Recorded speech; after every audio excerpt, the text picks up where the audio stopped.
Hi everyone, I hope you are all doing well. Welcome to the second week of our course. Before I jump into this week's content, I do want to say thank you for introducing yourselves on that introductory discussion post. I always like to see how diverse these classes are. A lot of my courses that I teach face to face, pretty much everyone is in the same location in terms of their program of study. So I like to have such diversity in these classes where some of you are in your internship, some of you are practicing teachers already, and some of you are working on your undergrad studies. So just to say up front, that's great. I love having diverse perspectives. It's also really wonderful to hear why you're interested in this course. Several of you mentioned that you were actually in gifted and talented education programs as a student. So I'll be intrigued to see how you interpret the impact of those services after we start really investigating what is needed in terms of gifted education. Others of you are just quite passionate about differentiating for your students and making sure that you are challenging them. And I'm also happy to see that you are concerned for the social and emotional needs of the gifted, which is a very important topic that we'll touch on in our next learning module when we explore the characteristics of gifted students. So we will revisit this myths and reality survey next week when you complete the myths reflection assignment. But I did want to point out a couple that seem to surprise all of you.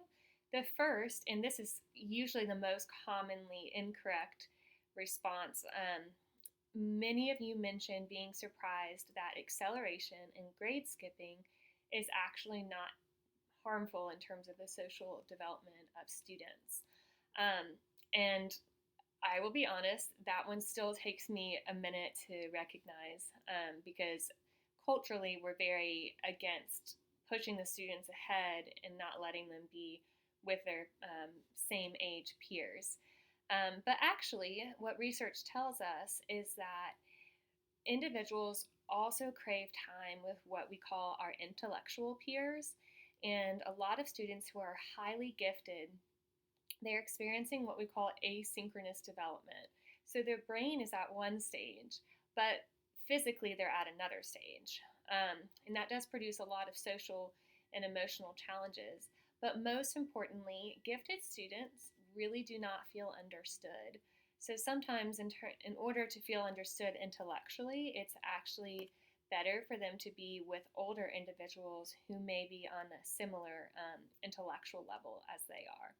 One common way we see this in the classroom is a good telling sign that you may have a gifted student is if during recess they just want to sit with you and talk and ask you questions, and if they're super curious about things, that's a really common sign that the child might be gifted. You were also surprised by the fact that gifted students should be placed together for as much of the school day as possible. There's a lot of tendency to say, well, if gifted students are finished first, then maybe let's pair them with the students who are struggling, and that's a great opportunity for both of them to practice. But actually, that really harms both the gifted child and the student who may be struggling. One thing we'll notice next week when we study the characteristics of gifted learners is that gifted children learn differently. So they see the world quite differently, and the way that they process the content is also different. So actually, if they were to tutor our struggling students, they would do so in a manner that really does not make sense to those students. So it could actually be quite harmful to their learning. Furthermore, that really frustrates gifted students if they're constantly told to help others. It's tempting to think that's a good challenge for them, but that challenge will quickly grow old. And it can often lead to what we call underachievement, where the gifted students just don't try because they're not getting appropriately challenged. Several of you said, well, if it's best for our gifted students to be served with one another, why do we have all of these programs that are just pull out for a couple of hours a week? That is not because it's best practice. It's often because that's the only thing we have to offer. And ideally, gifted services would be more intertwined all day, every day. but unfortunately, a lot of times because of lots of monetary boundaries and staffing boundaries and a lack of understanding of the gifted, they're only served for maybe 4 hours a week. It's the same thing as saying, let's imagine that you have a student who has maybe a vision impairment and they're allowed to wear their glasses for 4 hours a week.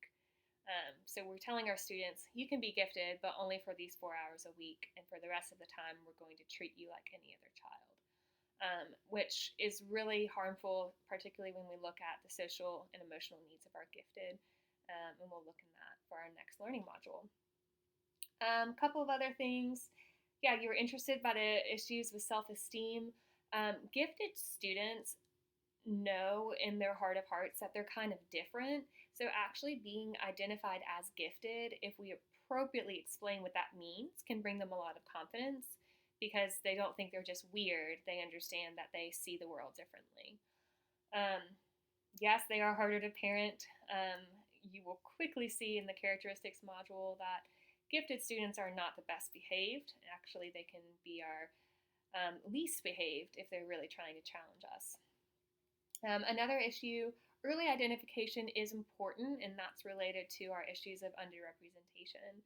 So both underrepresentation and, underachievement. So if we aren't appropriately serving our gifted students from the start, they start to see school as without purpose, and they start to see school as a necessary evil.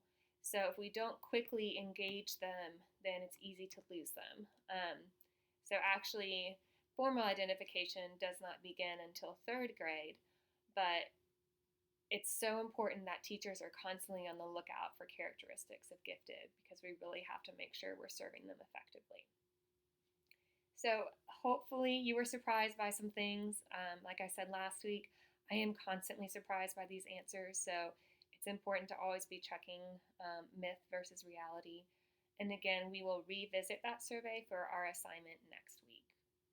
In terms of this week, you will be doing your first discussion board post on our case study. So every learning module beyond the very last begins with a case study. And the way I would recommend you handle this is you read the case study first.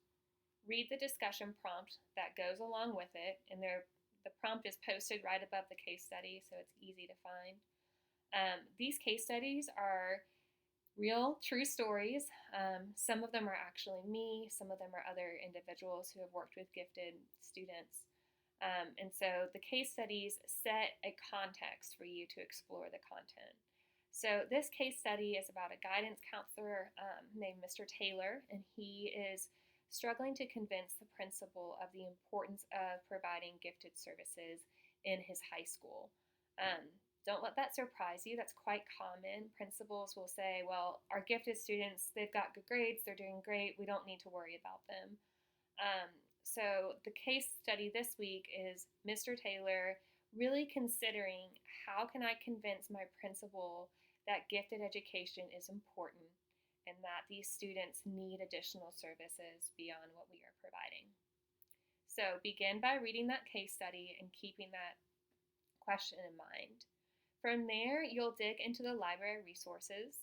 Every week, I will give you readings, lectures, handouts, and videos. Now, I want you to know up front, it's a lot of material, but also the material will begin to repeat itself. So what I always tell my students is I want you to start with the material you are most comfortable with. So if you learn best by reading articles, do the readings first. If you learn best by videos, do the videos first. If you learn best by lectures, flip through the lectures and take notes first. From there, begin looking over the other material, and it's built so that everything will support each other. So you are responsible for looking and reviewing all of the library content, but I do want you to know that it's built in a way to be a little repetitive because this is an online class. I want to provide as many different representations of the material as possible. So keep that discussion board prompt in mind as you review the library of materials, and then your initial post to the prompt is due Friday evening. Make sure that you review 2 things that are linked to that discussion board. Number one is the rubric for how I score, and number two is a sample discussion board post. So your initial post is due by Friday night, and then your responses to at least two of your classmates' posts will be due by Sunday evening. I will walk really quickly through what that discussion board rubric looks like to clarify any questions. So I'm looking over 4 different criteria. So the first is that within your discussion board post, you are referring specifically to the case study. So a lot of times I'll have students write discussion board posts and they're kind of just summarizing the library materials, but they're not actually applying them to the case study question. So I need to see you referencing Mr. Taylor and any kind of data that's in that case study in your response. So rather than saying gifted education is important, you need to say Mr. Taylor can explain to his principal that gifted education is important for these rising freshmen for the following reasons. As shown in the case study, these were the students' test scores. However, this does not demonstrate that they are appropriately served because XYZ. So make sure that you are very specifically relating the library content to the case itself. So read over the discussion board prompt and rubric to see scoring on that. You can get a maximum of 3 points there. The second quite important criteria is that you are referencing the readings and or the library materials that are not articles. I do require that you do APA style if possible. So the only thing you need to worry about for this class is what we call an internal citation. So after you are quoting a library content material, make sure that you give me the author's name, the date, and if you are directly quoting, as in you're using quotation marks and copying it word for word, I do need either a page number or a slide number. I gave you a lot of information on APA style within the syllabus. You do want to look over it. But I will say up front, some of your materials, it's hard to figure out the author's name sometimes. So as long as you reference either the author's name or the title of the reference, that's fine. So all you need is author's name in parentheses after you are quoting the direct source and the date as well. Again, if you don't have that author's name, you're free to list the title of the document instead. So in order to get full points on your references, you need to reference at least 2 sources. You'll see on the rubric that you can earn up to 3 points here. So 3 points you reference at least 2. 2 points you reference only 1. 1 point I can tell you read, but you didn't make any references. So just make sure that you give credit where it is due. That's one of the things that's important to me, particularly since this is a graduate level class. So there's the majority of your points. Additionally, you can earn up to 2 points for your articulation, which means that your post is well written. This is not a text message. I have students who typically write their post responses in Word or another program and then copy and paste into the actual post. And finally, please make sure that you are responding to your classmates. So as long as you write a well thought out, articulate response, aka you're not saying good post, then you do earn 1 point for each response. So for each discussion board post, you have a total of 10 points that you can earn. I realize that was a lot of words. All of what I just said is linked in that rubric, and anything else that you may have questions about, let me know. Again, since this is online, I'd like to give you both a written explanation as well as speaking about it, especially since it's the beginning of our class. Okay, so just for clarification, this week you are investigating your first case study. You have your discussion board post due on Friday evening, and your responses due by Sunday evening. Remember, you need at least 2 responses.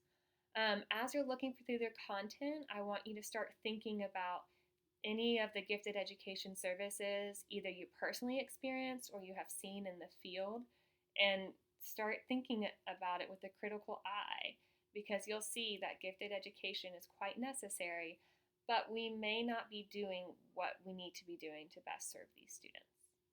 Okay, that's all I've got. And please remember that my door is always open if you have any questions, and email me and we can schedule a meeting. Have a wonderful week.